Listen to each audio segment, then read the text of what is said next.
অবশেষে মাথা নত করলেন কিম জং উন, কিন্তু কার সামনে? কেনই বা এমন করলেন উত্তর কোরিয়ার এই ক্ষমতাধর নেতা?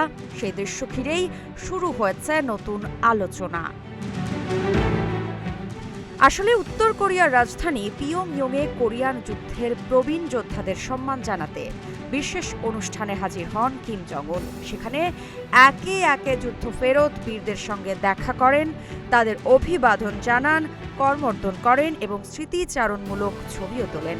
রাষ্ট্রীয় সংবাদ মাধ্যমের মতে, কিম এসব প্রবীণ যোদ্ধাকে দেশের অমূল্য সম্পদ এবং নতুন প্রজন্মের জন্য প্রেরণার প্রতীক হিসেবে উল্লেখ করেছেন। তার দাবি, যুদ্ধের সেই বিজয়ের চেতনা ভবিষ্যৎ প্রজন্মের কাছে পৌঁছে দিতেই প্রতি বছর ২৭ জুলাই এত বড় আয়োজন করা হয়। এবারের অনুষ্ঠানে ছিল সামরিক কুচকাওয়াজ, সাংস্কৃতিক পরিবেশনা এবং কোরিয়ান যুদ্ধ ও চীনা স্বেচ্ছাসেবক সেনাদের স্মরণে শ্রদ্ধা নিবেদন। তবে বিশ্লেষকদের একাংশের মতে, এটি শুধু প্রবীণদের সম্মান জানানোর অনুষ্ঠান নয়, বরং যুদ্ধের স্মৃতি সামনে এনে জনগণ ও সেনাবাহিনীর মনোবল আরও দৃঢ় করার একটি রাজনৈতিক বার্তাও এতে লুকিয়ে থাকতে পারে। আর তাই কিমের এই মাথা নত করার মুহূর্ত এখন বিশ্বজুড়ে আলোচনার বিষয় হয়ে উঠেছে।